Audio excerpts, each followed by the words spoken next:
that was the Big Bang. Well, of course, a visual and audio illustration of the Big Bang. And the term Big Bang, that is just a human metaphor, a term that we invent to try to describe something that none of us has or ever will experience. And that's a strategy that we employ all the time. I mean, I'm a physicist, but also a writer.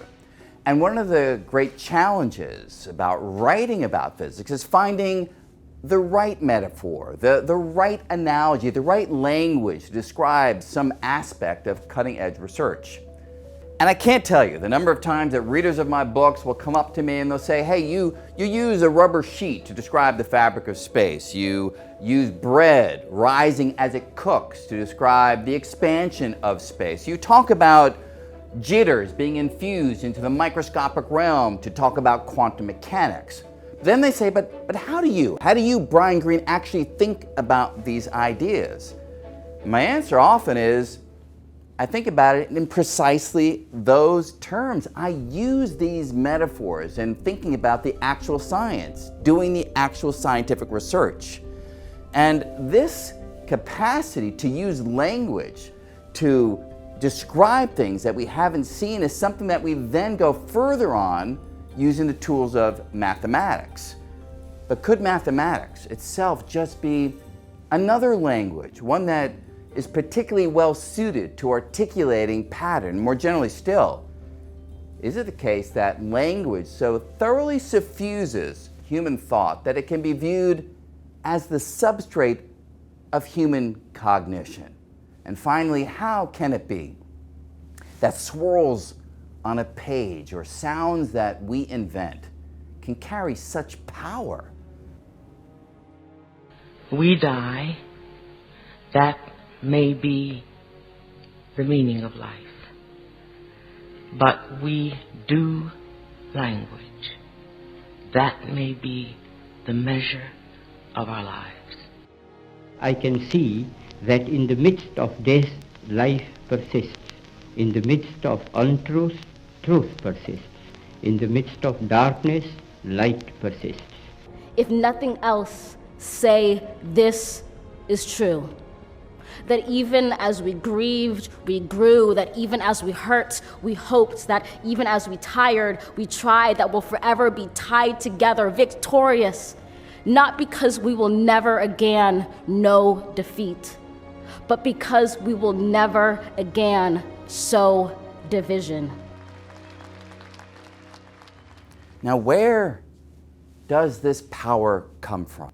Was there some singular rewiring of the human brain in the ancestral past that gave rise to language? Is language something that we can examine at work within the human brain, allowing us to understand its relationship to other qualities of human cognition?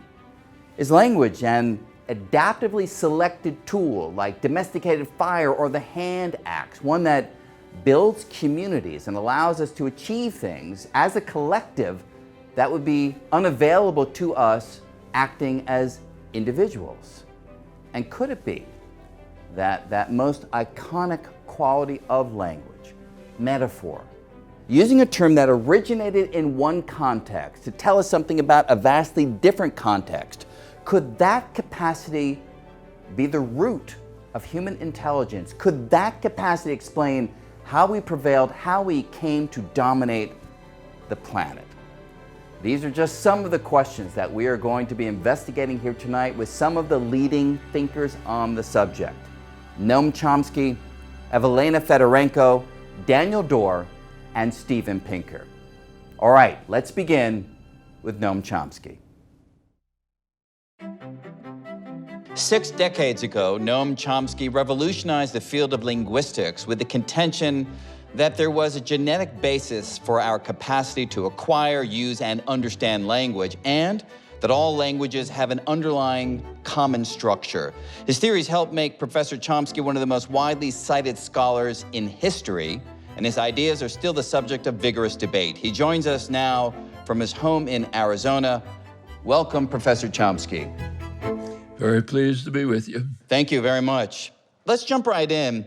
Famously, one of the less celebrated co-discoverers of evolution by natural selection, Alfred Russel Wallace, he was deeply skeptical of the possibility of explaining human intelligence, culture, language in particular, through the use of evolution by natural selection. Instead, he turned to a higher power as the ultimate explanation. What was he missing? Where did he go wrong in that thinking? Well, remember, that was before anything had been discovered about genetics, about mutation, about the way in which a genome can give instructions to a production system, which is not very well understood even now, but it does yield complex structures. He also was missing the discoveries of the theory of computation. Gödel, Turing, other great mathematicians of the 20th century established how a finite device can have infinite scope. You go back to Galileo, say Galileo and his contemporaries were quite properly amazed by the fact that with a small number of symbols, we can create infinitely many thoughts and even convey to others who have no access to our minds, the inner workings of our minds. They were wondered how this achievement could be realized. Galileo himself thought that the alphabet was the most stupendous invention ever made because it was somehow able to record this capacity.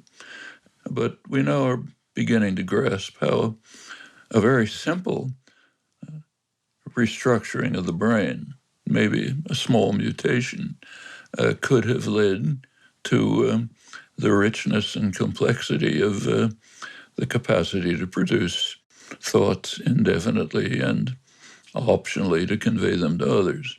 You can get a grasp on that idea.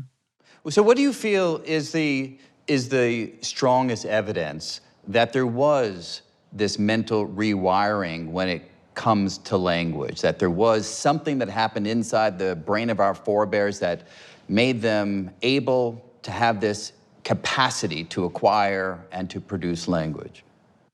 Well, the strongest evidence is what we're doing.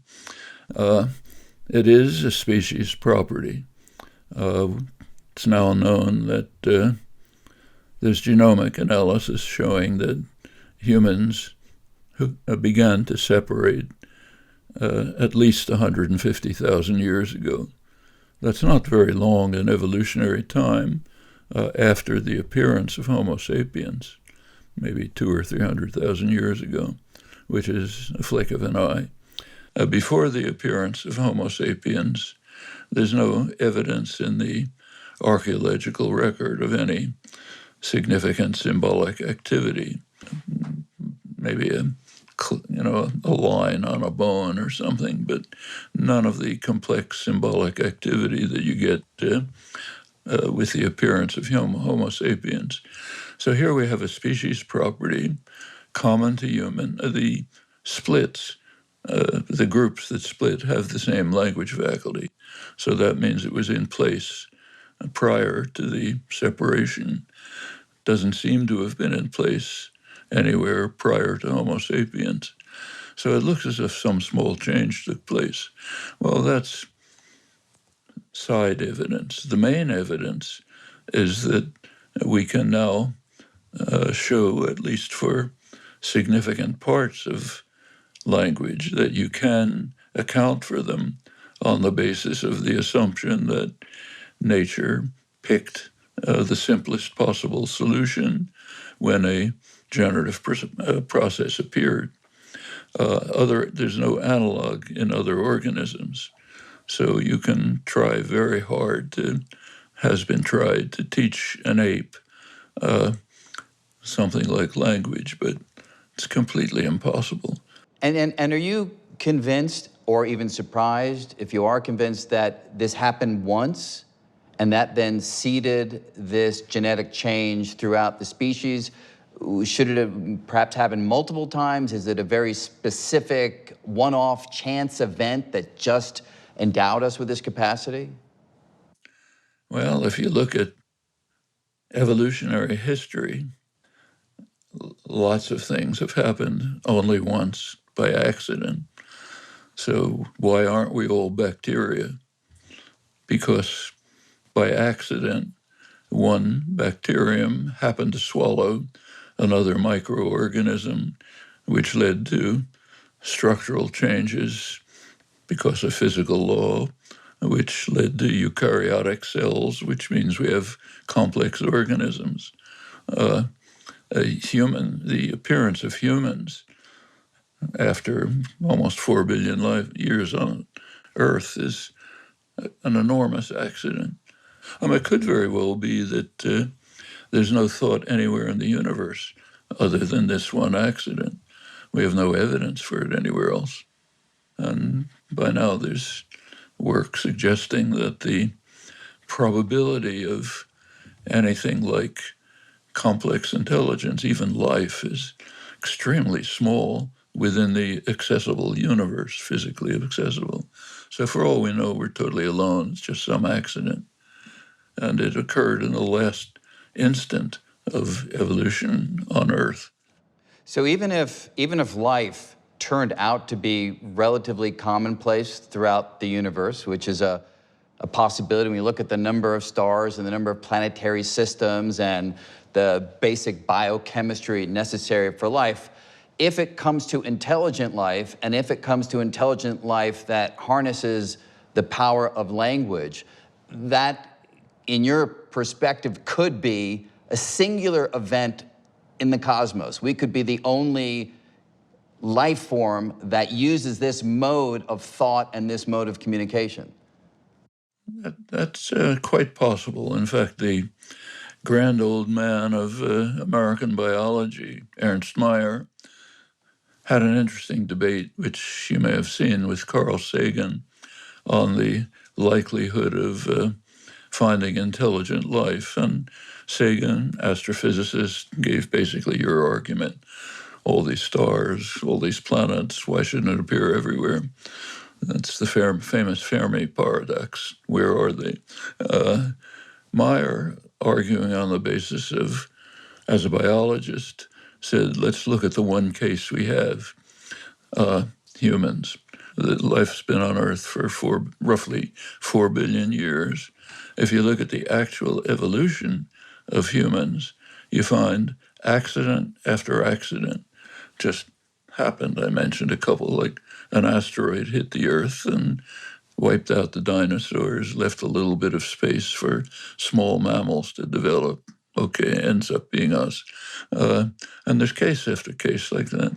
He said the chances of this happening are extremely slight.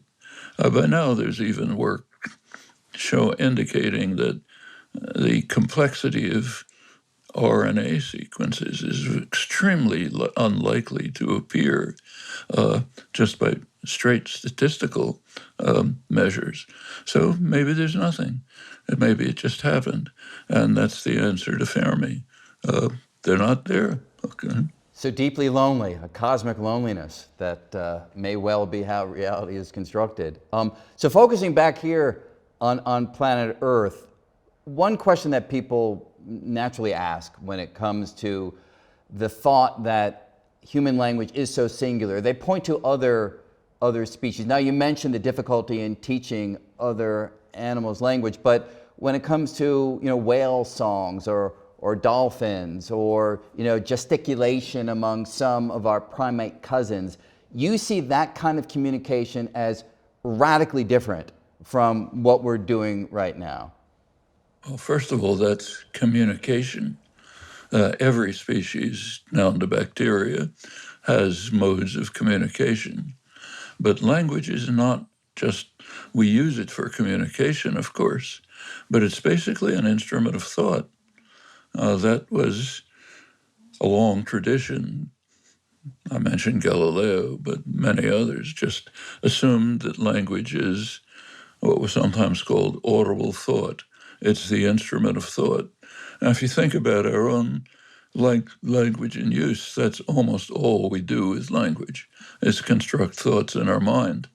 Sometimes we externalize them, sometimes we communicate, but that's a kind of a side property of language. Now, by now, we can pin that down much more precisely. When you look at the actual design and structure of language, what you find systematically is that when there are instances where there are conflicts between communicative efficiency and computational efficiency, computational efficiency always wins. There are very simple cases like simple structural ambiguities. So if I say flying planes can be dangerous, structurally ambiguous means the act of flying or the planes that fly.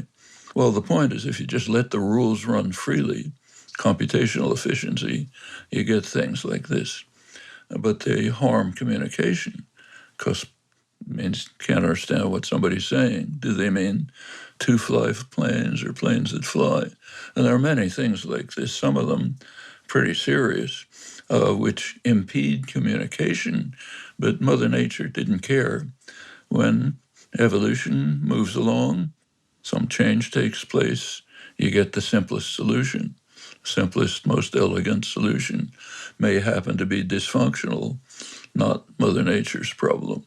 You've got it. And that's the way it seems that language developed. But just so I can completely understand, when you speak of language as a tool of thought, are you referring to the inner voice that we all hear inside of our heads, or are you thinking a more abstract version of language in the thought process? Well, what's called the inner voice is actually an outer voice. If you think about when you're introspecting, using language in your head, you can tell how long the sentences are. You can tell whether they rhyme, which means that you're hearing the outer, you're hearing external speech with the articulatory organs disabled, but it's not what's inside.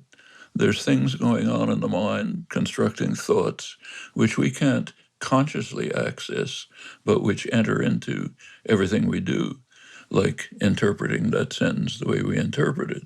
And this you find all over. What's called inner speech is really just outer speech where you haven't bothered to articulate it.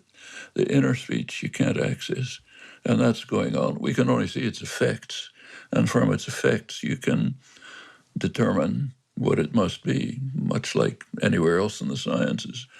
They do. We can't communicate the way as well as other animals can. Like you and I couldn't be taught to imitate the waggle dance of bees. We're just not constituted to do that. Bees do it instinctively. It's a complex system. So it's not a matter of more advanced, less advanced, just different paths. And these are modes of communication. But what's unique to humans is the capacity for thought. So if one can introspect one's way to the recognition of language as a tool of thought, and if the only thing that we have access to as third-party investigators is the externalization of language, I don't mean this as a facetious question, but how do we know about the other animals? Only thing that we really know is that they don't externalize in the way that we do. I mean, of course, I agree with you. I don't think that my dog is thinking about the general theory of relativity or Proust or anything like that, but if it's only the externalization that differentiates us from a third-party perspective, how sure are we about that? Well, in the empirical world, we're never sure. There's no certainty. There's only best theories. Construct the best theory you can. So I have a dog, 2 dogs sitting under the desk, and I can study the kinds of things they do, sometimes moderately complex. But if I study their repertoire carefully, I think they have maybe a dozen things that they react to. There's no indication of anything else going on. Maybe there's something going on that we have no indication of, but you could say that about an atom. Sure. Maybe thinking. Maybe they have thoughts too. And there actually, of course, there's some philosophers who think that atoms do have thoughts. Well, what we do as scientists is just keep to the best, simplest theory we can find.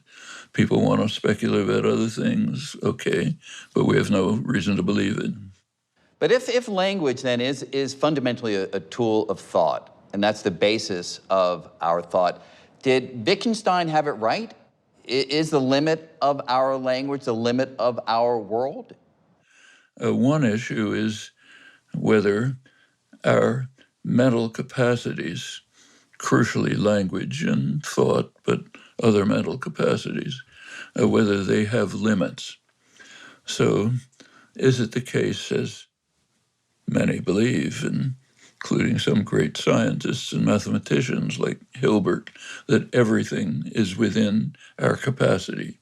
Every possible problem we have a way to solve. It's a possibility. The other possibility is we're organic creatures. Like other organic creatures, our capacities have scope and limits. And that means there might well be problems that we simply can't solve. And there might be problems that we can't even formulate because we don't have the right cognitive apparatus. Well, those are 2 points of view. There's a separate issue, which actually Wittgenstein probably had in mind. It's sometimes called the Sapir-Whorf hypothesis, that the nature of our language determines the way that the particular language, say English, not Hopi, determines the way we perceive the world. That's a second separate hypothesis. The second one has been investigated empirically for about 70 years by now, and there's very little evidence. If you look closely, it turns out that there seems to be deep uniformity in the way people think, even if they talk about it differently. So on the second one, I think it's very dubious that there's any significant impact of the particular language. The first one is a much deeper problem, and it's very hard to answer. How can we, within our framework of thought, determine whether there are problems we can't even formulate? That's not simple.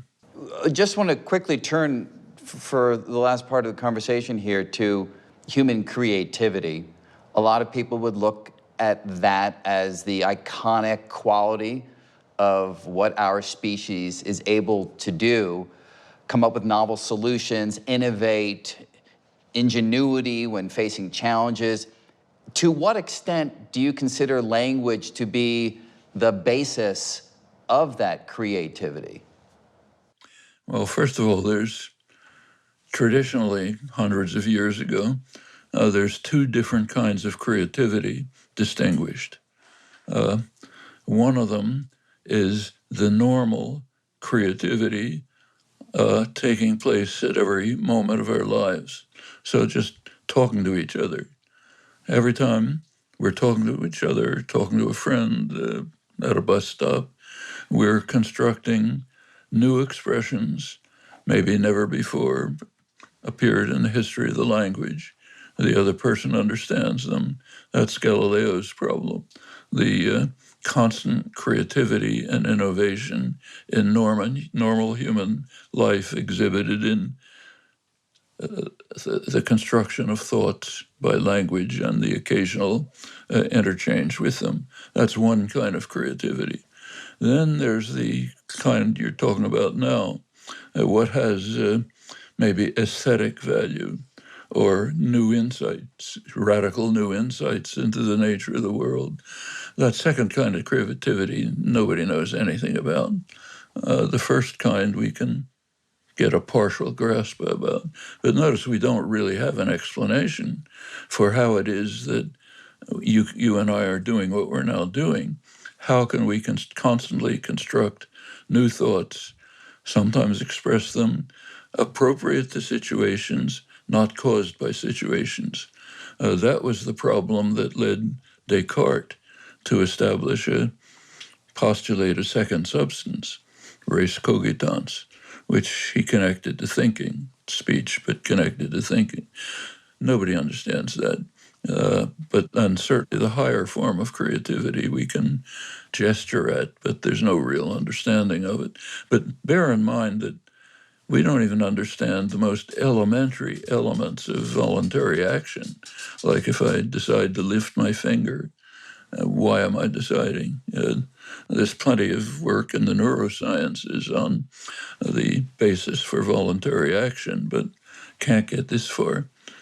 But then when you think of language as a tool of thought, are you thinking of it as the exclusive tool of thought or one of many tools that we use? I mean, when Beethoven was writing the Ninth Symphony, was language driving that? When Einstein was working out general relativity, is language driving that?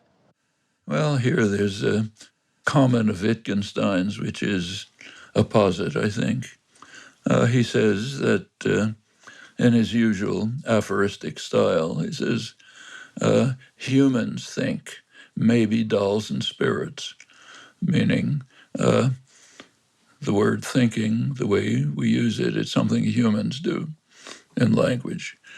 Sometimes there's kind of open texture. We are sometimes willing to metaphorically extend what humans do, so maybe dolls and spirits. Actually, Turing had something to say about this too in his famous paper on which launched artificial intelligence, Can Machines Think? He opens the paper by saying, the question whether machines can think is too meaningless to deserve discussion because we have no concept of thought except for human language and its expression of thought. So if you ask when I'm planning to drive to work and I pick this path, not another path, there's something going on, but whether you want to call it thought is like asking whether submarines swim. You want to call that swimming, okay, but it's not a substantive question. So if I was to ask you whether artificial systems can or will ever think, would you give me Turing's response? I would give you Turing's response. If in fact, he went on to say, look, if we, by machine, of course, he meant program. If we can construct a program that would have many of the properties of what humans do, we might be willing to extend the metaphor and say, yes, they're thinking the way we are. But to ask the question whether the program thinks just doesn't mean anything. We don't have a concept of thinking that's independent of what humans do with the use of language. So there's a lot of philosophical controversy about it, but it's idle. It's like having a controversy about whether airplanes really fly. In some languages you say they fly, some languages you say they glide, and some doesn't. But there's no substantive question. It's a question about what metaphor we're willing to accept. And would you even apply that, and perhaps you would, if I was to ask, do you think it's possible for some artificial system that we create to have some kind of inner world, not even applying the word think per se, but just some kind of inner experience, inner world? Does that fall into the same category of questions that it's kind of meaningless to answer from your perspective? It's not meaningless, but it's based on discoveries which haven't been made. What is it that gives us experience? Nobody knows. At some level of complexity, the brain does have the capacity to give us an awareness of things around us, conscious awareness. Nobody has any idea what this is, even where it is. I mean, neuroscientists assume it's something about neural nets. People working in deep learning use that model, but it may be completely the wrong model. There is Randy Gallistel's one outstanding neuroscientist, cognitive neuroscientist, who's argued, I think pretty persuasively, that neural nets in principle do not have the elementary element required for a Turing machine, computational device. So you have to look somewhere else. And they've now even found evidence that internal to cells, you get computational properties. The cerebellum has huge cells, Purkinje cells, and there's some evidence that internal to those cells, you're finding computation going on, conditioning going on, and so on. And it could be, and of course there's massive computational capacity once you get into cellular structure. So maybe neuroscience is just looking in the wrong place, and we'll have to have some totally new direction here. But we're moving into areas where, there's a lot of scattered evidence, but no deep understanding. So one final question as we reach the end here. You've had a long career with profound impact in so many areas, your own field, linguistics, but cognitive science, political thought, governmental structures, and so on. As you look to the future, do you have a sense of optimism about where we as a language-wielding, thinking species are headed, or a sense of pessimism? Well, we were a thinking species, maybe the only one, but we're not thinking very well. Let's face the situation that now exists. There is a major crisis coming. There's an environmental crisis which is marching forward. We know, we have a grasp about what can be done to arrest cataclysm, but we're not taking the steps. We know what they are, we're not taking the steps. In fact, that's even true on narrower questions. One of the things, if some extraterrestrial intelligence, if there is one, is watching us, would think we're insane. I mean, take something as simple as the COVID crisis. Every state, every country, developed countries, scientists, leaders understand very well that unless they provide vaccines to Africa and Asia, poor countries in Latin America, the virus is going to mutate. It'll lead to probably lethal developments. It'll come back and strike us. Are they giving them the vaccines? No. We are so consumed by greed and commitment to maintain profits for pharmaceutical corporations that leaders all around the world are saying, okay, let's commit suicide. And that's what we're watching. Is that a thinking creature? The global warming, it's much more serious. COVID, you get over somehow. The melting of the Arctic, the polar ice caps, if it's there, it's done, And we're watching it and not solving the problem, though we know how to solve it.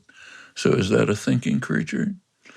If you extrapolate, future doesn't look too bright. So there may actually be no, at the moment, thinking creatures in the universe to some extent. But let's hope that future generations will look back and not draw that conclusion. It's been an honor to speak with you, Professor Chomsky. Thank you so much for joining us. Thank you. The origins and function of language are the subject of intense debate among linguists.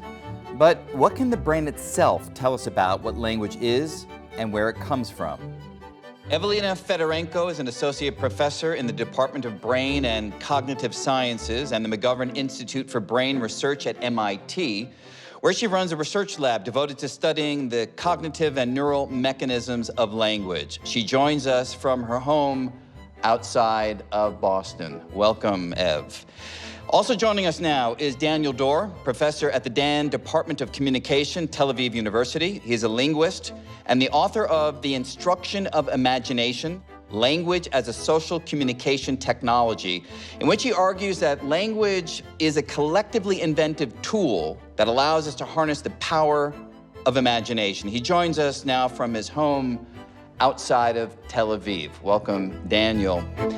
So, thank you for joining us. So, Noam Chomsky has laid out his perspective, which you both are already intimately familiar with, that language is fundamentally a tool of thought, and only in a peripheral sense is it a mechanism, a means, a medium of communication. Now, as I understand it, both of you have a very different perspective on the fundamental role of language. Just to get us going, Daniel, what do you consider to be the fundamental purpose, the fundamental role of language? Well, first of all, it's a tool of communication, pure and simple. It's not a tool of thought, but what makes it different from other tools of communication that we use and the other animals use is the fact that language opens a totally new channel for communication for us that no other system opens. And let me very briefly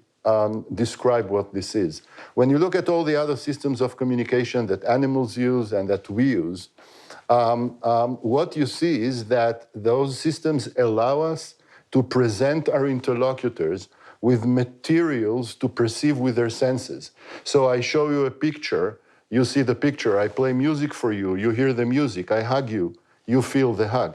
Language doesn't work that way. If I tell you about an event that I participated in the other day, you don't see the event or feel it or hear it. What actually happens is that you imagine the event inside your mind. And the way you do that is by taking my words and the structural connections between them and using them in order to get from your long-term memory clusters of experiences that are related to the words, and then rearrange them according to the structures of my sentences to create an imagined experience inside your mind. And what that has allowed humans to do for hundreds of thousands of years now is to communicate about stuff that you cannot show, stuff that you cannot present to the senses, and that includes stuff from the past, stuff from other places, talking about the future that doesn't yet exist at all, talking about stuff that just simply doesn't exist. And it also, very, very importantly, it allows us for the first time to communicate about mental dynamics, questions that we have, ideas that we have, arguments that we want to get into, and to create a sort of collective consciousness, a sort of larger brain made out of all our different brains that allow us to think in totally different ways. But the way language contributes to thinking is not by helping us individually to think in ways that are different. The way language helps us is by allowing us to do parallel computing, by allowing us to connect our brains on a network of thinking. And I think that every big thing that humanity has done, including all the bad things that are big, are the result of the fact that we no longer only think by ourselves. And that is the thing that language has helped us do. It has created an entire domain of collective imagination where we all live, which characterizes our lives much more deeply than this property or the other of our individual brains. So, Ev, do you have a similar view that unlike Chomsky's perspective, language is not a tool of thought primarily? And in particular, if you do hold that view, I'm wondering if you can address one of the arguments that Chomsky has put forward, which is every time it comes to a kind of competition between efficiency in computation and efficiency in communication, he argues that the computation seems to win out, which suggests that primarily that is where language has its fundamental home in the nature of thought. Yes, so I find the question of the relationship between language and thought obviously deep and important, and it's a question that drew me to science. But I am a very strong empiricist, and I like testable ideas. And to the extent that one wants to argue that language shares machinery or mediates something like complex thought and reasoning abilities, we should be able to evaluate it, and we should be able to see if that's on the right track. And so for the last decade or so, I've been trying to evaluate that idea, and it just seems like there is no support for it from all sorts of approaches. So in the human brain, the system that works right now in your brain as you're understanding what I'm saying, and in my brain as I'm generating this, is absolutely silent when we're thinking logically, when we're doing math, when we're doing kind of common sense reasoning about object properties, event properties in the world, and so on. Now, when you say it's silent, just so I understand, you mean it's like not lighting up in some kind of fMRI? Yeah. Exactly. Whatever measures we have to measure brain activity, which is it's an indirect measure, but it has been linked to cell firing at some very basic level. And so the language system just doesn't do anything, whereas other parts of the brain are working really hard. So it's not like something in the brain is doing that work. Obviously, it's just not the same system that allows us to produce and understand utterances. Now, you can also take individuals with severe language damage. So these are individuals who have, grown up and their brains are well formed and working well, and then suddenly they have something like a major stroke to one of the big arteries that supports the parts of the brain that underlie language ability. And these people, so that's a syndrome known as global aphasia. So it's a very, very severe linguistic deficit. These individuals cannot produce language, they cannot understand language, and yet they can play chess and they can do Sudoku puzzles and they can think very, very complex thoughts about the world, suggesting that language is no longer, is not needed, at least once the brain is fully formed. And so empirically, it just doesn't seem like there's any evidence for this link between linguistic processing and thought. It could have been that way, it's just not. And in those examples, are you measuring the individual's lack of language capacity through the inability to speak, or are you also doing it through examining what's happening inside of the brain while they're, say, playing chess? Can you have someone playing chess in an fMRI machine?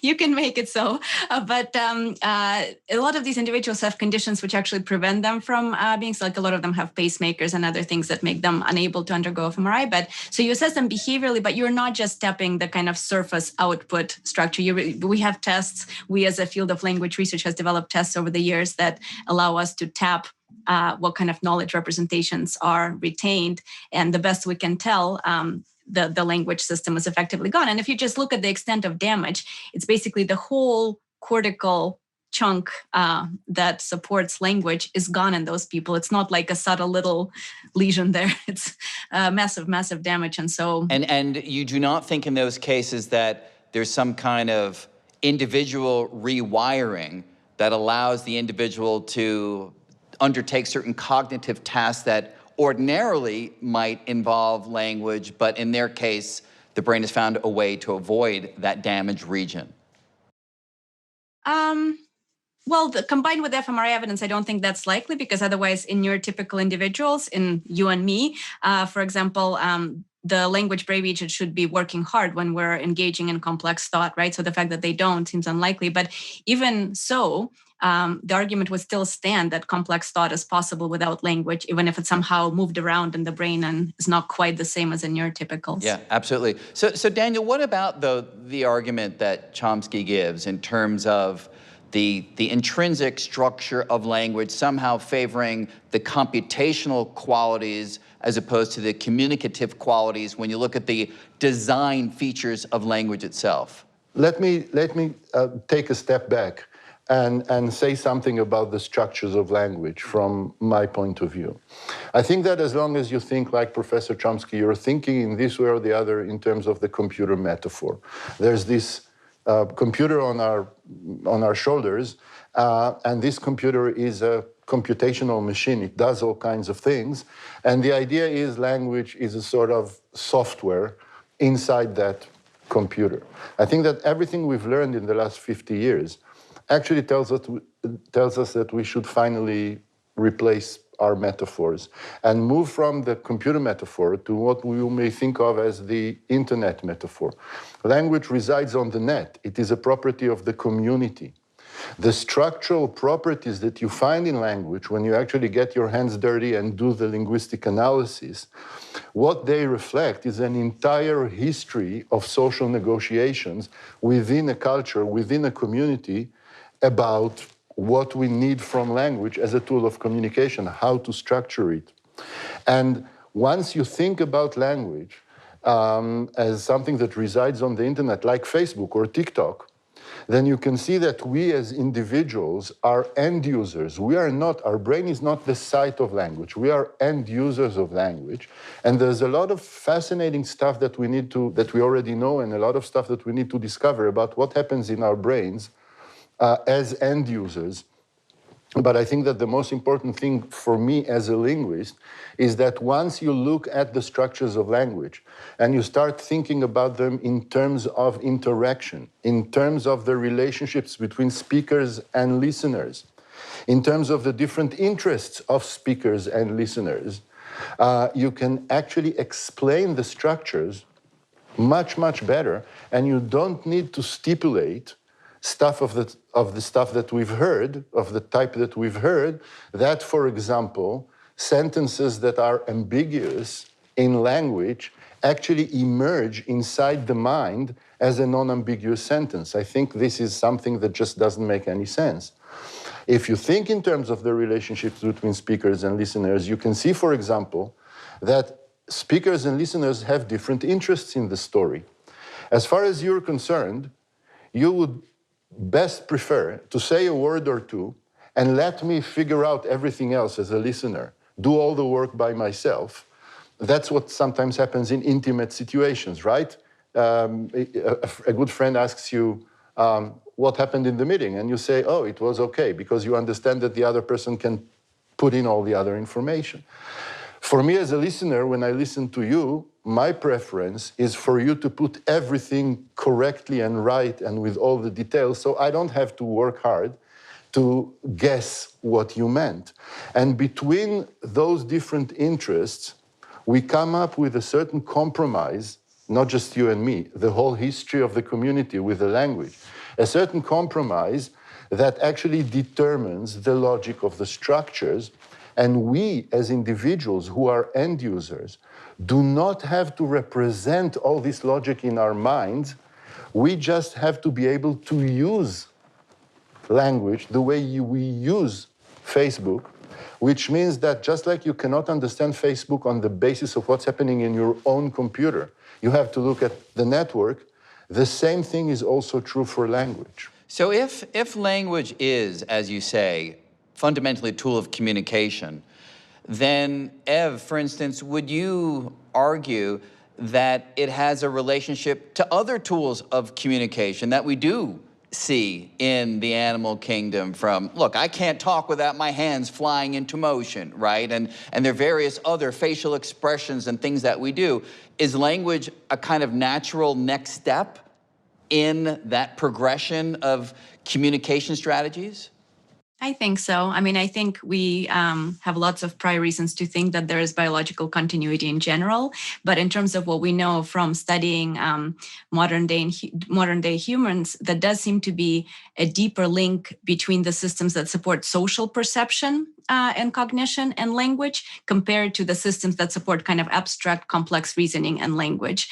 And the evidence comes in a few different forms from the fact that the general topography, so how the landscape of activation in our brains elicited by linguistic processing versus social processing are similar or parallel. They are distinct. So as I mentioned, the language system is actually quite specialized for processing language. So it's not active when we engage in complex thought or when we think about others' mental states or imagine their faces or gestures and so on. But the regions that support those other social functions are right next door to the regions that support language processing. And that gives rise to this interesting possibility that evolutionarily, maybe there were kind of broader regions attuned to social stimuli, because we are a social species very deeply in very fundamental ways that this last year has made perhaps abundantly clear. It's made it more clear to me than I would have thought before. Yes, same. And eventually, as we got more and more complex and the relevant parts of the brain expanded, because this is the kind of what's known as the association cortex. So it's cortex that's not primarily involved in perception or motor control. So it's basically the cortex that does all the interesting cognitively complex stuff. As it expanded, and became more complex in humans, we now have this fractionation into some parts that say perceive faces, some parts that perceive gestures, right, or body language, and some parts that actually store mappings between some symbolic representations like words and meanings in the world, right? Because that's effectively what language is. It's a system that allows us to map some aspect of the world, some object, some type of event onto a string of sounds or a string of signs if we're talking about sign language. But I think there is a lot of suggestive evidence that language and social cognition are very deeply linked. So Daniel, can you give us a brief history, if you will, of the steps by which you imagine language was brought into the world through whatever pre-linguistic modes of communication our forebears may have been struggling with, and then language resolved this design issue of how to bring the level of communication to a higher place? I think that you got a tale there of three parts. The first part basically starts in the Cambrian explosion 500 million years ago, when brains actually began to evolve. And what you see through a very, very long process of mental, cognitive, emotional evolution are brains that are specialized in all kinds of ways for different animals for what you may call private experiencing. The brain is supposed to be the commander of behavior of the individual carrying it, all right? And this is something that is true, as far as we can tell, of all animals, maybe apart from social insects. Even when animals live together socially, even when they cooperate, you don't get mental, cognitive cooperation in the sense that you don't get parallel computing. Individual animals do all the computations they need inside their own head.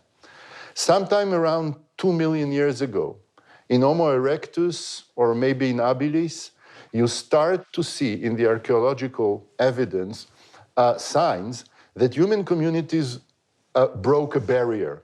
And they broke the barrier of private experiencing and moved to a mode of collective experiencing using mimetic tools of communication that include pointing and eye contact and demonstrations with the hands and all kinds of stuff like that, where individuals within the here and now of the shared experience could start to compute together, to think together.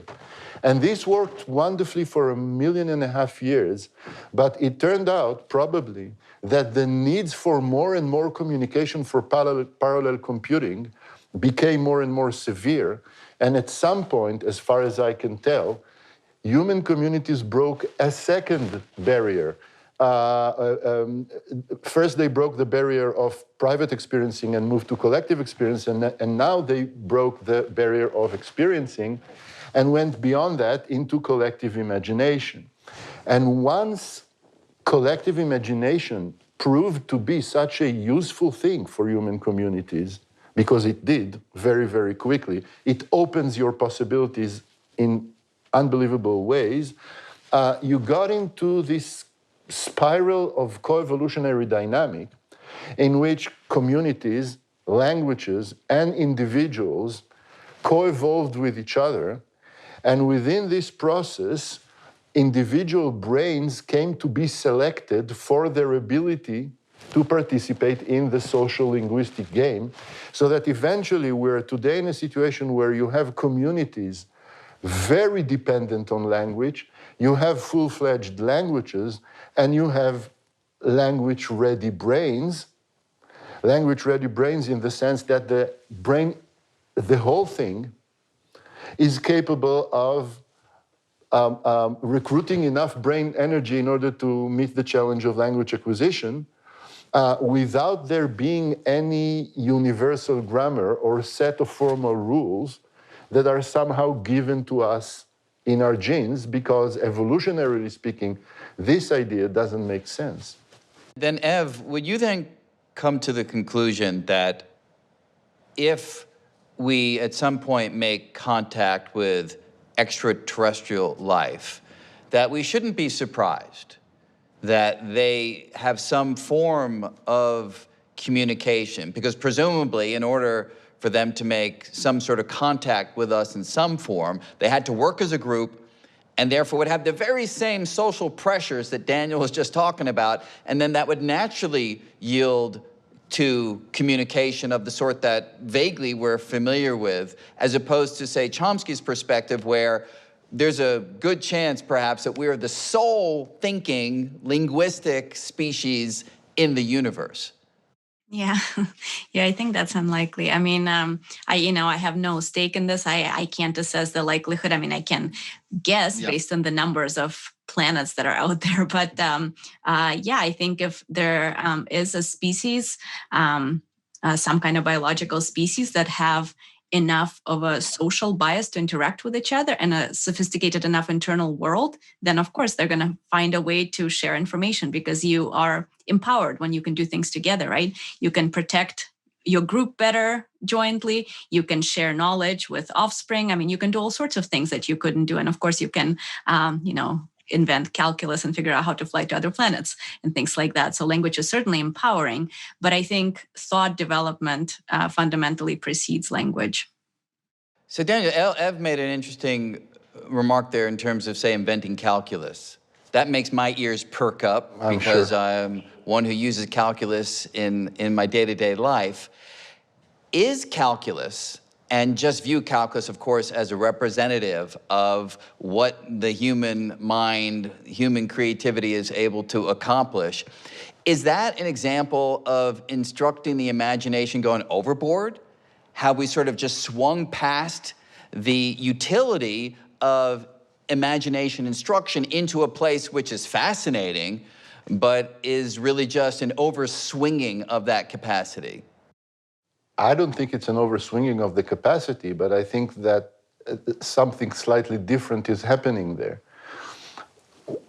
One of the most important things for me is that once you look at language at the right ontological level as a system of communication, you start looking and you start seeing the fact that just like any other tool, it fails on us from time to time. It has weaknesses.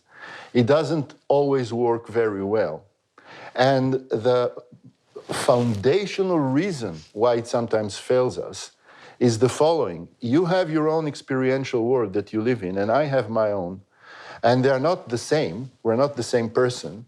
And when we use the same language, for example, English, we get this sense, which is sometimes illusory, that your words mean the same thing that they mean to me. And because of that, very often you'll say something, I'll think I understood you, but it will turn out that I didn't, and we'll get all kinds of misunderstandings. So I think that once language is there, you start a process which is, again, collective, innovative, of trying to brush the thing to get it to be more and more precise. It's one of the huge forces that plays there. And I think that all the stuff that you guys, physicists and mathematicians, work with are tools that you guys, the tradition, managed to make so precise, managed to make so unambiguous, that you eventually were able to discover all kinds of fascinating things about the world as a result of that process of honing the meanings. So I don't think it's a different story. I think it's one of the different dynamics that emerged from the fact that we started to communicate. And in day-to-day communication, people who are doing work in conversational analysis, for example, Nick Enfield is a very important person there. They can show you in a regular conversation that sometimes we spend more than 50% of our time of conversation repairing misunderstandings. Exactly because language is not that ideally designed tool that Chomsky is talking about. It is something that our ancestors invented hundreds of thousands of years ago when they still used stone tools. And it is a very tentative system. It's ingenious, but it's also tentative. So mathematics is one of those places where the entire developmental process that we humans went through got us to a place where, yes, our words, 1, 2, 3, plus, minus, have come to be so precise that now you can use them as wonderful tools for the understanding of the world. So just to be clear, you are saying, and I agree with this perspective, you are saying that math is a language. I am saying that math is a language in the sense that in the way you guys use it, the people who use language to work with, I think that one of the failures of educational systems is that children are taught mathematics in a way that doesn't go all the way to turning it into a system of communication for these kids, right? But yes. So, Ev, one of the other ideas that flows from Chomsky's perspective, that there was this singular mental rewiring, as he described it, that allowed us to have this capacity to acquire language, that gives a nice explanation for why there is such a deep similarity between the world's languages. After all, any kid can learn any language, and the reason for that would be that this mental rewiring is latching on to this universal quality that's common to all languages. Without that, what do you consider to be the strongest explanation for why there is this deep similarity between the world's languages? Well, first of all, I think the similarity should not be overestimated. And a lot of work in the Chomskyan tradition has been done on English, and all the examples they'll tell you come from English. So there's actually drastic difference in how the world sound systems, lexicons, structures are. That said, there is a set of common universals, if you wish, but these universals are all to do with cognitive and communicative efficiency. So they make our production system efficient. They make it easy for you to select words and put them together in quickly and robustly, so that any comprehender can extract meaning from those utterances. And on the comprehender side, on the side of understanding, we have mechanisms that allow it to fill in the gaps in the signal, just like Dan was saying, where we can extract very rich meanings from very minimal linguistic input. Now, what I think makes the human brain language ready is in part just its size. I think that's something that's been very undervalued in language research, where somehow the idea of some new brain region emerging that can support some fundamentally new computation has found a lot of appeal. But from everything we know about biology and neuroscience, it just doesn't look like this. And the evidence that has now found all sorts of homologies between human brains and brains of other primates. And so I think this ability to store a vast number of these mappings between forms and meanings is something that is has been grossly underappreciated. I think it's now getting more attention. And the standard argument is, my dog can learn some words. Yes, but it cannot learn 10,000 words. It cannot learn 100,000 words. And humans' capacity to be able to encode these very vast numbers of symbolic representations that they can use to talk to each other about a vast number of ideas. I think that's a uniquely powerful capacity that has enabled a lot of what we see in the world today. No, I'm always fond, and I give the example of my dogs being smart, but I don't think that they speak physics or understand general relativity. But every time I say that, I do wonder if they're off in the corner barking among themselves and saying how silly those humans are. We've got the unified theory, and they haven't even gotten there yet. But yes, Daniel, you had a remark on that. I think that this whole idea that languages are essentially more similar to each other than they are different from each other. This is one of the greatest mistakes. And I think that now we're eventually in a situation where researchers actually do comparative studies using a lot of computer power for analysis over hundreds and hundreds of languages. You have 6,000 languages around the world, and on every level that you want to look at, syntax and morphology and phonetics and what have you, you see more and more remarkable differences.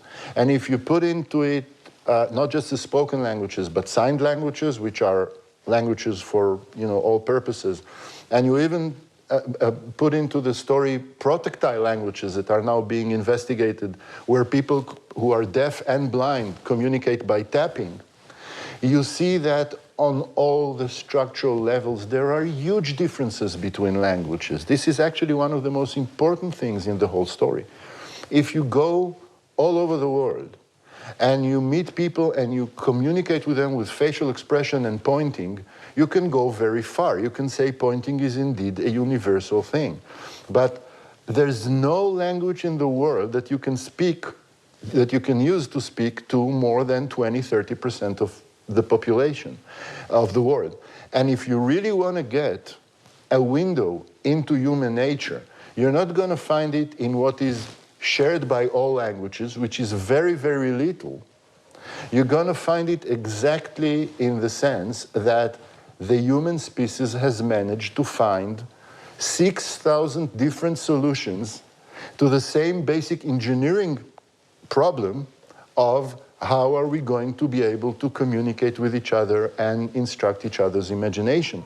The window to our nature is in the diversity between languages, not in whatever putative universal there is there, because there aren't many.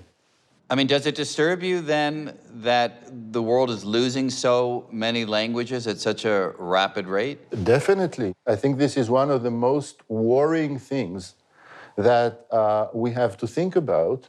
According to some estimates, of the 6,000 languages that we have today around the world, approximately 90% will be lost by the end of this century.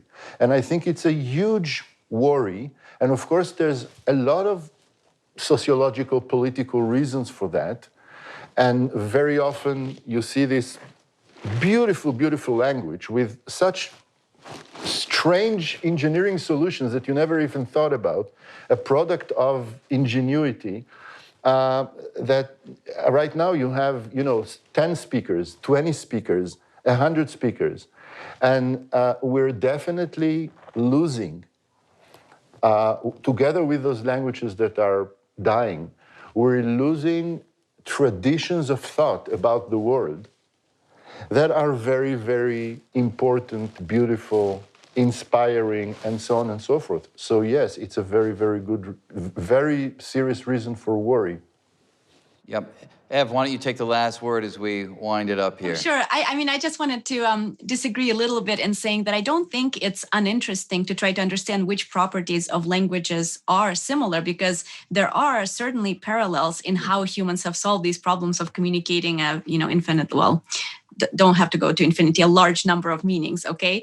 But I think what these universals, to the extent that they have been discovered, have told us is that all of these constraints are basic cognitive constraints. There are constraints from memory limitations, from how our attention works, from how far we can predict into the future, for how we hold on to information and package it and abstract away from the input to more generalized things. And I think that tells you, again, that it's not very likely that language kind of emerged as this little snowflake in our brains and suddenly everything was different. It was built on the very basic fundamental components of neural computation that characterize many, many species that are, lower on the evolutionary tree.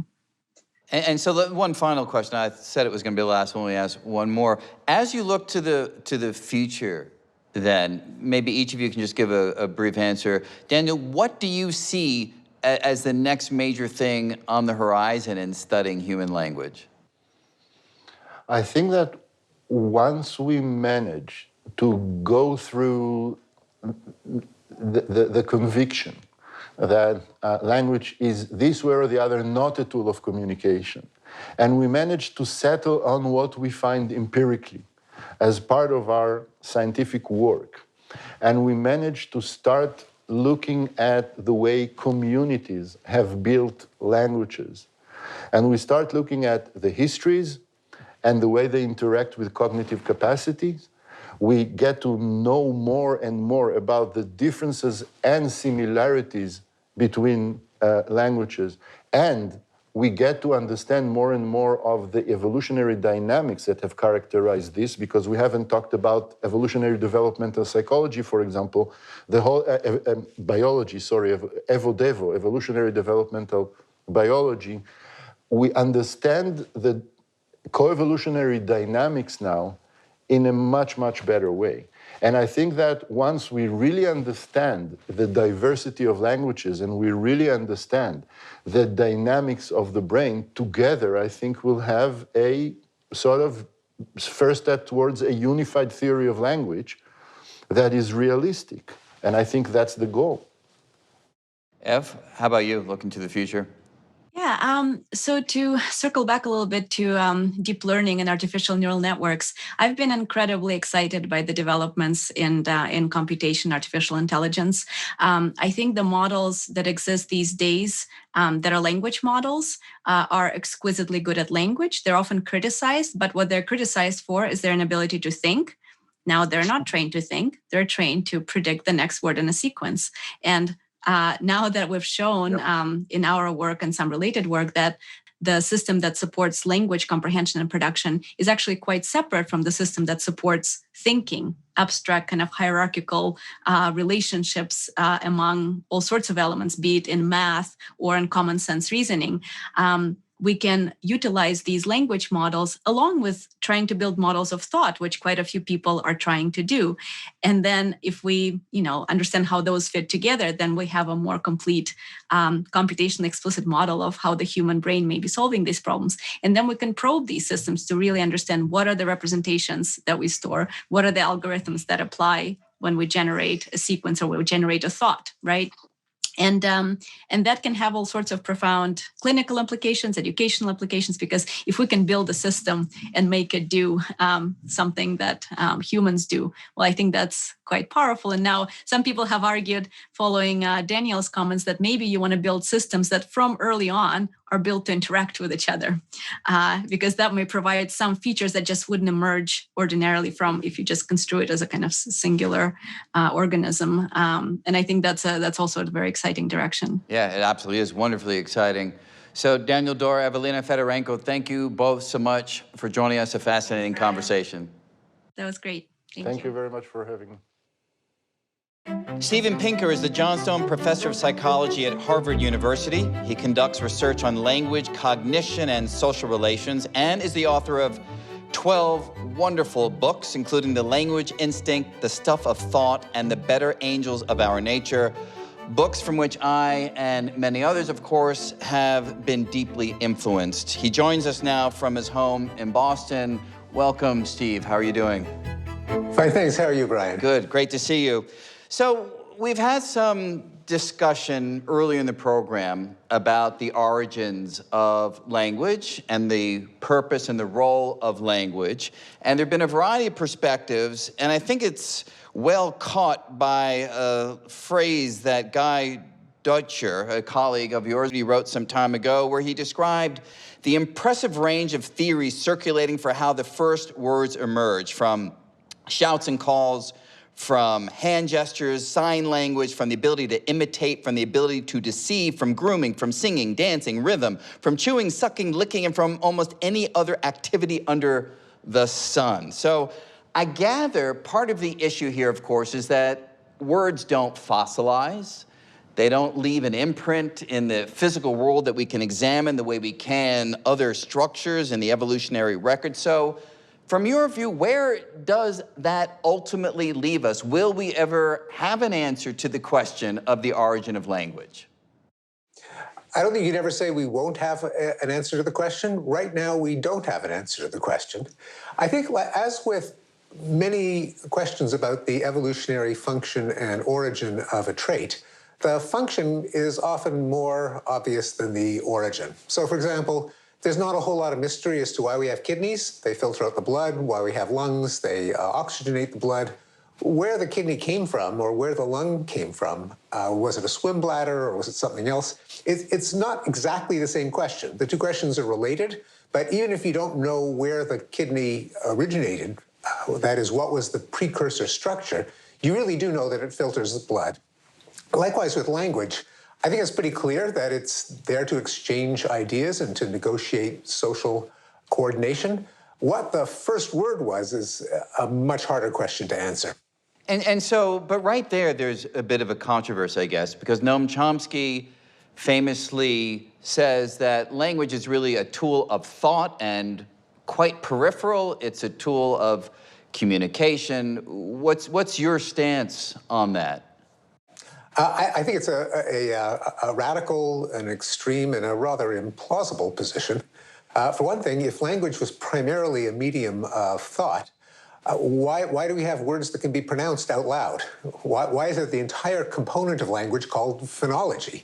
Namely, the mapping from symbols to motor commands in speech or sign, and in the other direction, the acoustic phonology, the ability to parse sound waves, or in the case of sign language, manual and facial gestures back into the words. So that would be a complete mystery if language was a medium of thought where it's in your head. That all you would need is to be able to register the symbols. Why do you have to pronounce them? Also, why would words have to be conventional? Why couldn't I have an idiosyncratic representation of dog and plate and couch and sun and moon?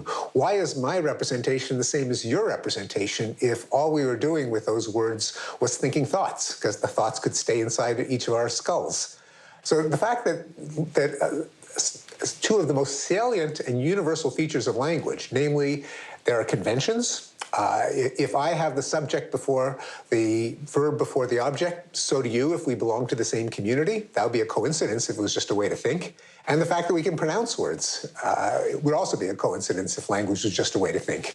Well, presumably Chomsky would say that language has become a tool of communication as well as a tool of thought, but its primary purpose, where it began, was in thought. And maybe the qualities that you're describing emerged as language was used in that way, but that was a secondary use as opposed to a primary use. Is there anything in that strikes you as plausible? No, because if you're simply talking about a system of mental representation, of having thoughts and a system of inferring one thought from another, and there are no shared symbols, and there's no way of getting it in or out of the skull, then then I wouldn't call it language. That's thought. And indeed, of course, in Chomsky's own theory, there is a level of representation of meaning. He typically calls it logical form, and that is almost continuous with thought and presumably a lot more universal than the particulars of a given language or indeed of logical form belonging to a particular language. But if you're talking about, it may just be a matter of, as we say, semantics in the sense of meanings of words, but a system simply of having thoughts is just not what we mean when we use the word language.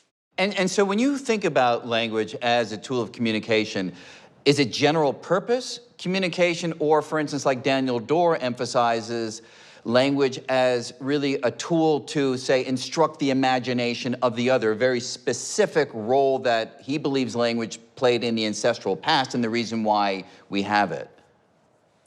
It is not our only channel of communication, and there's some things that it's good at communicating, others not so good.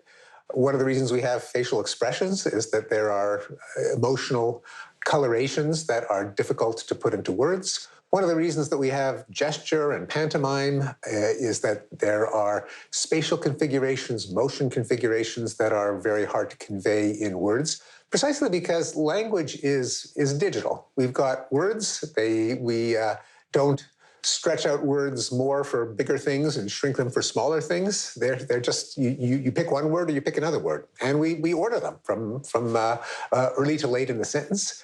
That's excellent for conveying who did what to whom, what, where, and why.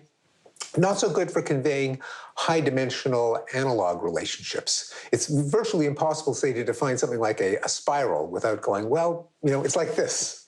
If you can't move your hands, you're going to have a hard time using words to tell someone what a spiral is, and so on for an infinite number of other concepts. On the other hand, language is very general purpose in the sense that, for example, a subject needn't be the agent of an action. We can say, John sustained an injury. We can say the situation justifies drastic measures.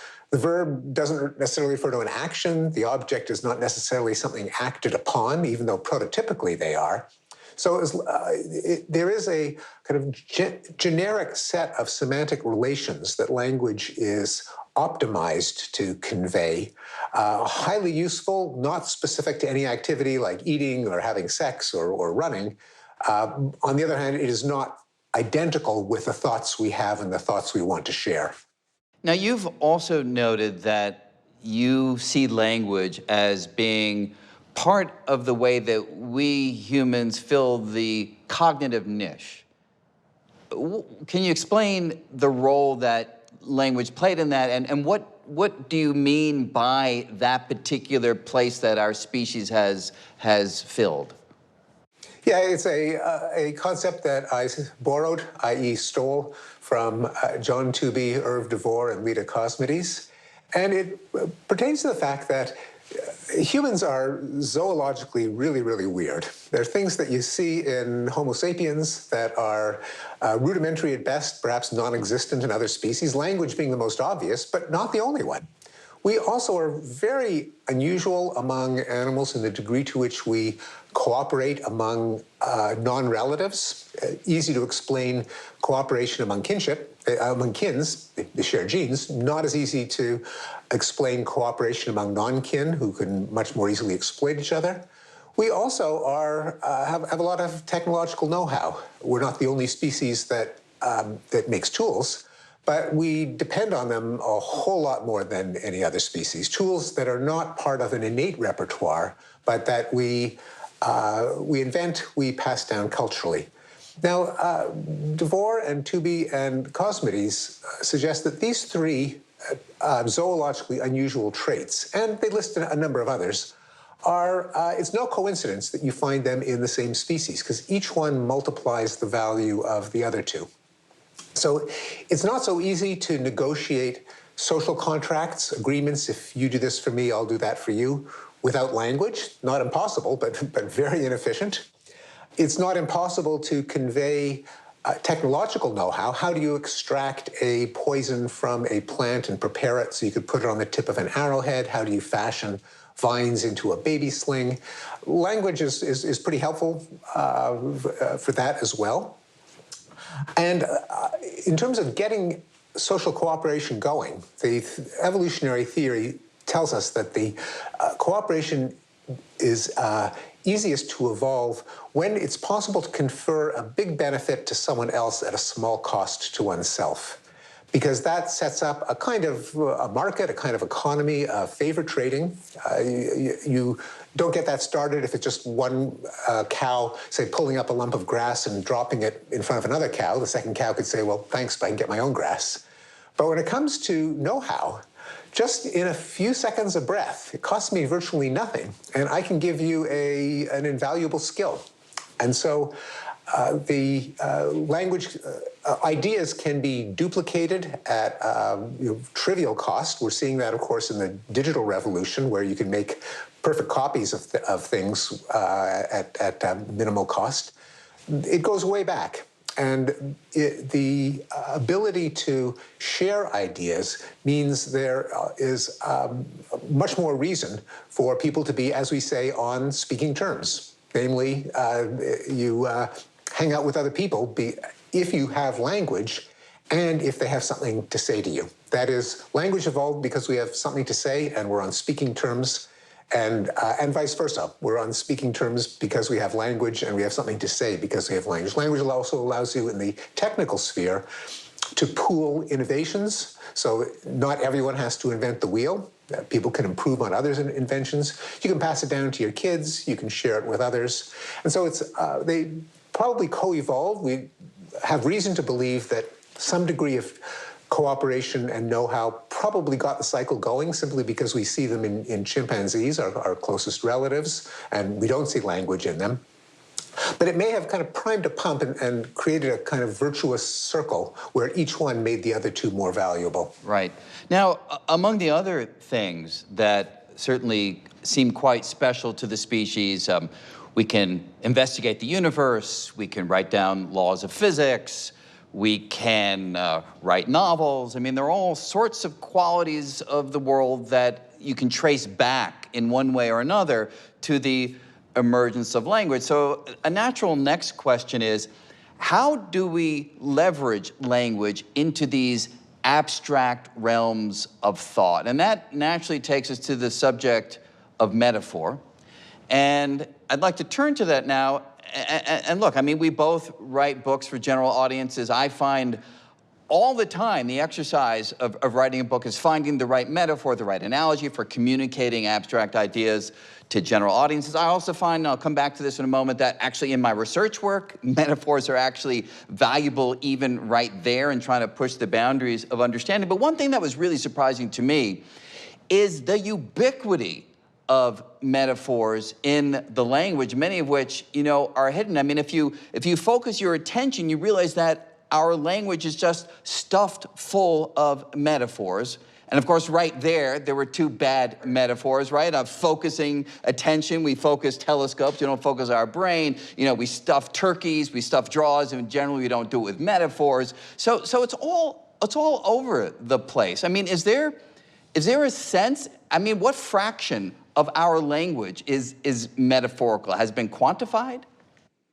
It hasn't been quantified, and partly because we don't know of those metaphors how many of them are dead metaphors that may have originated as metaphors in the minds of the first coiners, the first poets, the first colorful speakers, but have been kind of dumbly memorized ever since. But the answer is surely most language, at least historically, and you can just prove this by looking up almost any word in the dictionary, for an abstract word, and its root in Germanic and Indo-European will refer to something pretty concrete. I did this in my book, The Stuff of Thought, with the opening of the Declaration of Independence, where almost every word, like it went in the course of human affairs. Well, course, as in a water course or a race course, is a pathway. And word after word, you dig deep enough and you do find some concrete referent. And I think it is a profound observation. And indeed, if I was to answer your most general question, namely, how did and this is a puzzle that goes back to Alfred Russel Wallace, the co-discoverer of the theory of natural selection, namely, presumably, if the selection contingencies that shaped the human brain certainly did not involve being able to do physics as we know it, or write novels. Why are we capable of doing it? How did our brain evolve? How did a brain evolve in the Pleistocene that tens of thousands of years later allows us to discover, you know, black holes or to write novels?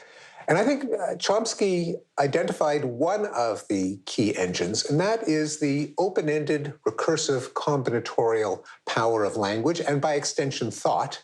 That is, language does not consist of a list of sentences that we memorize. It is a set of grammatical rules that allow us to combine words and to embed combinations in bigger combinations and still bigger combinations without limit.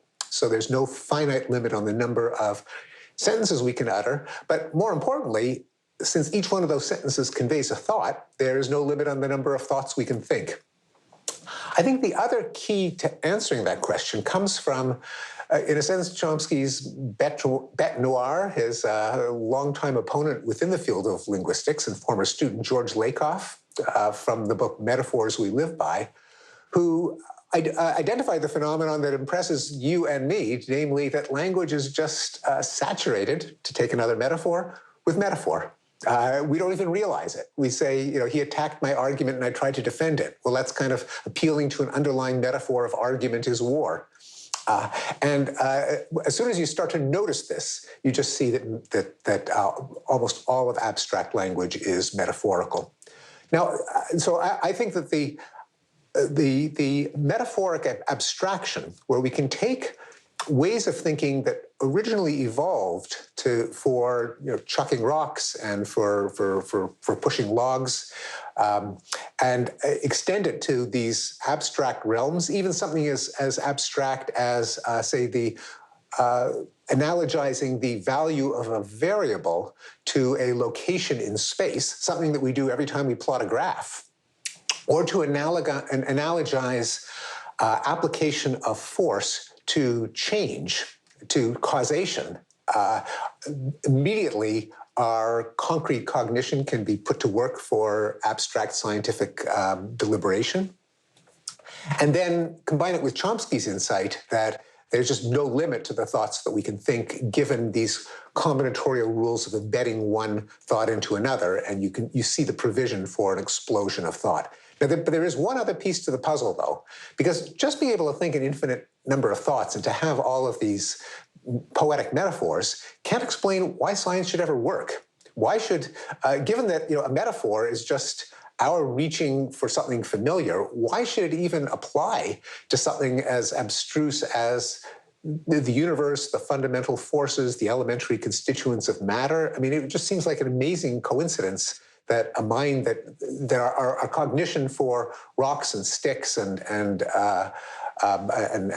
shoving things should work in these abstract domains. And so there, I think, to solve that puzzle, I appeal to an idea from a philosopher named Richard Boyd, which is that the successful metaphors in science are ones that are really more analogies than metaphors, and they appeal to some abstract relational system that embraces both the source of the metaphor and the thing that you're explaining. Maybe, complexity theory or complex systems theory would be the source of these models. But just to give you a concrete example, why would a tetherball give us a good metaphor for the solar system, and then and then even to some extent the atom, the Bohr atom? Why did God make tetherballs, which we play with and know about, a good model for atoms? I mean, that seems. Did he want us to understand it? Well, presumably not. Presumably, it's because there is an entity, abstract entity called, say, centripetal systems, which can be characterized by energy and force and geometry that embrace tetherballs and solar systems and atoms. So it's not so much that by an amazing coincidence, we can understand an atom via a tetherball, but just that the universe contains systems that have many examples, some of which are accessible to our everyday experience.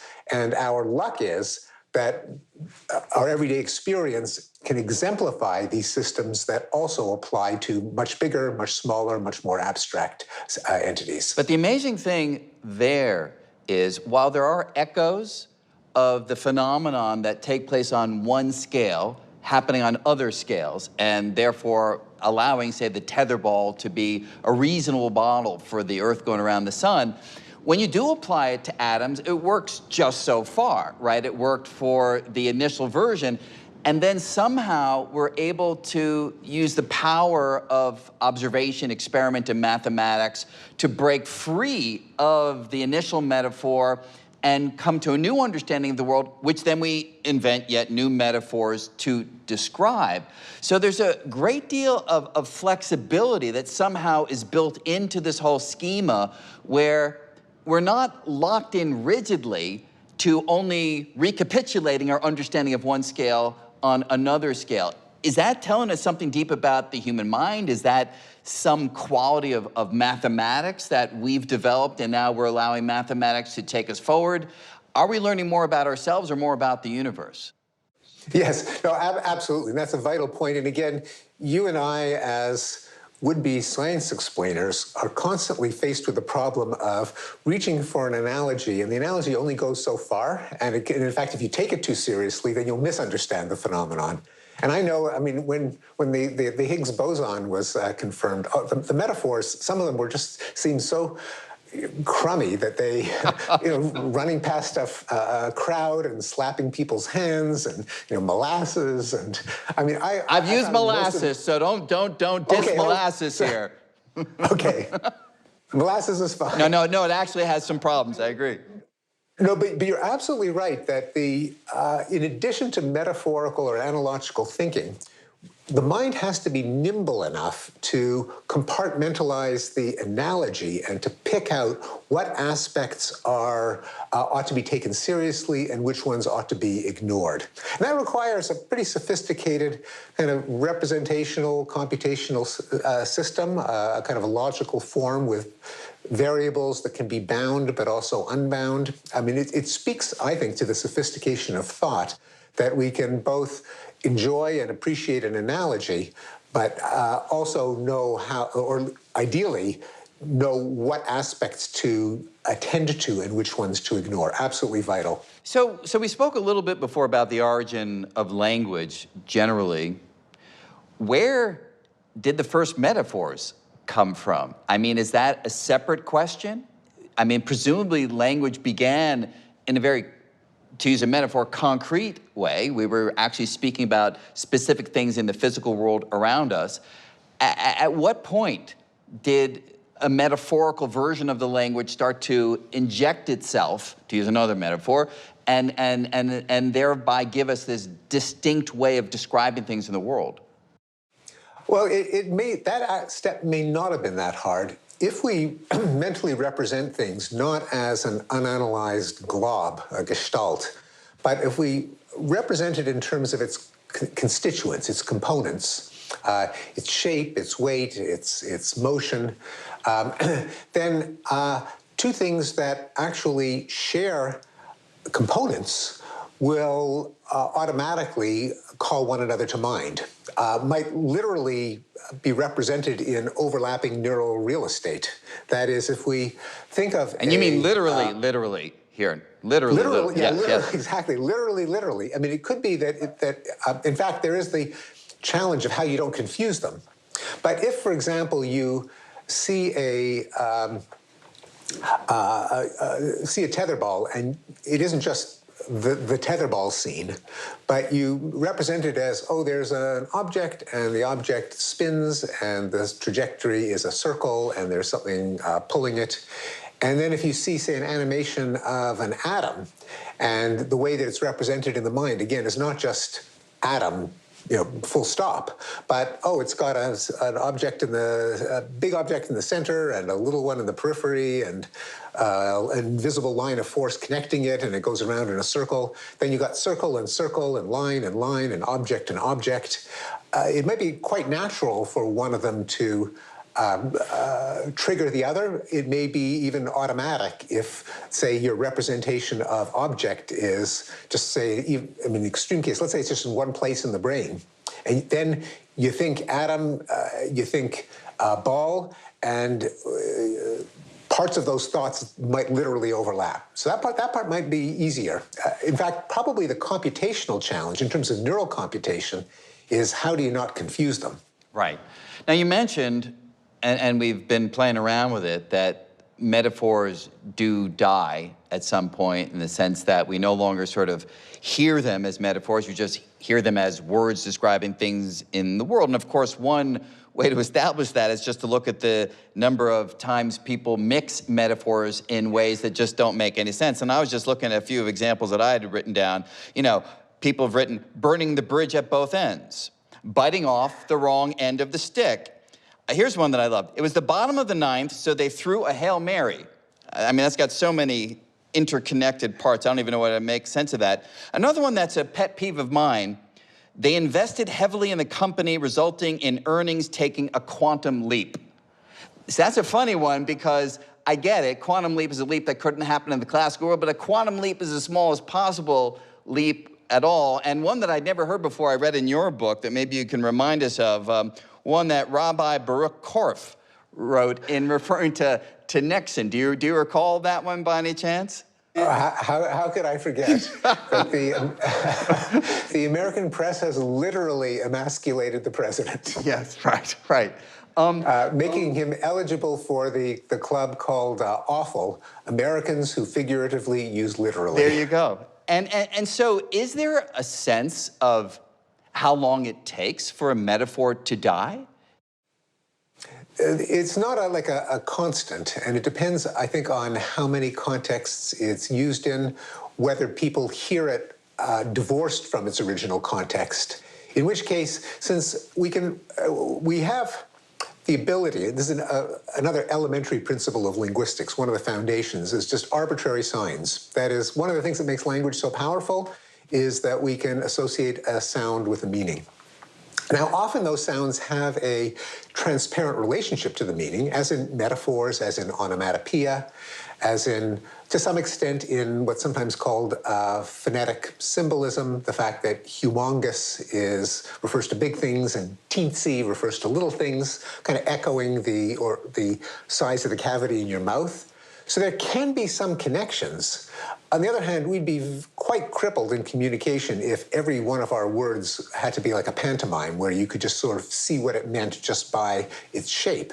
We can do these arbitrary memorizations, tens of thousands of them. And so what originated as a transparent metaphor, if people just don't see the connection, they just memorize it the same way you memorize that the word for dog in English is dog. I mean, the word dog doesn't look like a dog or bark like a dog. We just all memorized it. And we can do that, and sometimes we do it too much, as in the case of mixed metaphors. Is there some sense, I mean, when we talk about words themselves and the fact that we memorize them, there's some connection to the external world, is in there the answer to the question which I've puzzled around, and I think I asked you this once when we were together a couple years ago. If you look up a given word in the dictionary, it's defined in terms of other words in the dictionary, so this book kind of seems somewhat circular, right? Is the way out of that there are certain words that somehow are so basic and so within our need to know and just to live in the world that we understand them without a dictionary, and that's what breaks the loop? Is that where the answer comes from? Yes, absolutely. Part of the answer, and this is connected to your answer, is that, of course, some words in the dictionary have little pictures next to them. So that breaks the circle. Also, because dictionaries are intended for human users who bring all of their intelligence, common sense, expectations to bear when reading the dictionary, we draw on a lot of our tacit knowledge in figuring out what a word means from its definition. In those cases where we have to look it up in the first place, the vast majority of words, of course, we learn from experience. But yes, we hear a word in context. Now, there's an old theory that it's just raw association, almost like Pavlovian conditioning. You hear the word, you see the action, and so word action, or word object. Chances are that's not the way we do it. For example, when a child is told to stop doing something, then the word stop can't refer to what the child is doing by definition.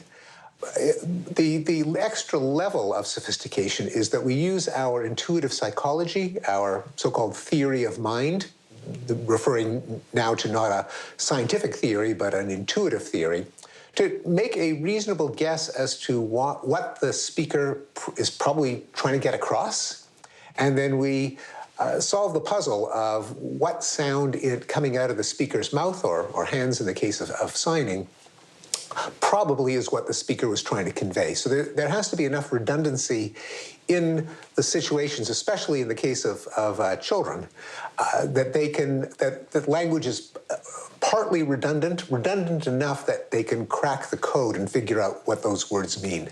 But indeed, not only sensory experiences, you can't define red at the end of the day. Red is just, what triggers your long wavelength cones. And likewise, there may be a kind of almost an alphabet of elementary concepts, what computer scientists sometimes call an ontology in the case of representations of the basic ideas and relationships that form the basis of all of this metaphorical stuff that we can then elaborate. So there may be elementary things like an object, causation, a place, a path. And there are linguists like Ray Jackendorf, I've tried to do it myself, to lay down what is this inventory? What is, at the end of the day, the language of thought, which in a sense is not itself language, but it is the system for understanding and reasoning about the world and each other that language then externalizes. So we spoke a little bit about dead metaphors. We spoke a bit about metaphors and analogies as they play a role in science, where it's a very specific tool to allow us to, say, go from one level of understanding to a different level of understanding. But what makes a live metaphor, a metaphor that just we look at in awe at the author having written this phrase about the world? What is it about those kinds of metaphors that just move us as emotional beings? Yeah, an excellent question at the intersection of cognitive science, including linguistics, and poetics and literature. What makes for a brilliant metaphor? It's probably a combination of its aptness in terms of the relational structure. And this is partly what makes for a good scientific analogy. And here I'm drawing on the work of the cognitive psychologist Deirdre Gintner. That what makes, say, the flow of liquid a good analogy for thermodynamics is not that water can be hot. In fact, that you got to forget that water is hot. You've got to have abstract concepts like a potential difference and flow, and to the extent that the structure of what causes what and what enables what and what prevents what, if all of those abstract relationships carry over from the thing you're describing and the thing you're reaching for, that makes an analogy or a metaphor feel deep. In addition, and that's what makes a good scientific analogy. What makes for a good literary metaphor is if, in addition, the affect, the emotion conveyed by the vehicle or sheds light on the emotion that we feel toward the target, or as they call it, the tenor. So the emotional connection is crucial, and there are, I illustrate this in the Stuff of Thought by its opposite, the bad metaphor contest from the Washington Post that they had a number of years ago, where people would submit humorously inappropriate metaphors, like he took his life and jumped out the window and hit the ground like a hefty bag filled with tomato soup. Now, it's kind of in conspicuously bad taste, and it is a bad metaphor because that's precisely not the kind of connotation that you want in conveying something as precious as a human life. So to the extent you can understand something by seeing what it's not, those bad metaphors underscore what is wrong with a metaphor like that. Whereas something like, I am the, Nabokov, I am the shadow of the waxwing slain by the false azure of the window pane, where he's talking about the loss of his own emotional crushing evisceration at the death of a daughter, analogizing it to a bird that flies into a pane of glass, where the patheticness of the pathos of the bird, something that we feel as beautiful, as fragile, as delicate, being misled by a transparent window and seeing blue on the other side. There's something so poignant about a blue sky, a beautiful bird leading to its death. And so not only is the content transparent, but every one of the emotions elicited by the metaphor, the azure, the falseness, the shadow, each one of them triggers an emotion that's appropriate to what's being conveyed, in this case, the death of a child. Well, I myself was moved by another choice that you made in illustrating powerful metaphors in the Stuff of Thought. I recently reread Madame Bovary. I'd read it, of course, as a student a long time ago. And there was one passage in my copy that I'd heavily underscored. And I don't underscore a whole lot. And then I saw that passage in your book, so I thought it was fitting to end with this passage, which goes, "No one can ever give the exact measure of his needs, nor of his conceptions, nor of his sorrows, as human language is like a cracked tin kettle on which we hammer out tunes to make bears dance when we long to move the stars. And so with that, Steven Pinker, thank you so much for joining us. I enjoyed this conversation on language, and thanks a lot. Always a pleasure. Thanks for having me, Brian. Thank you. 4 distinct views on language from 4 of the foremost thinkers on the subject. Language as a tool of inner thought, language as a socially constructed means for instructing the imagination of others, and language as the natural evolutionary outcome of humankind filling the cognitive niche.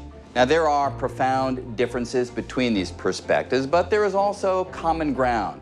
The fact that we humans are able to use language to understand so much about the cosmos and about ourselves, that to me is just wondrous. I'm Brian Greene. Thank you for joining us, and join us again for future episodes in this World Science Festival series focusing on the big ideas of science.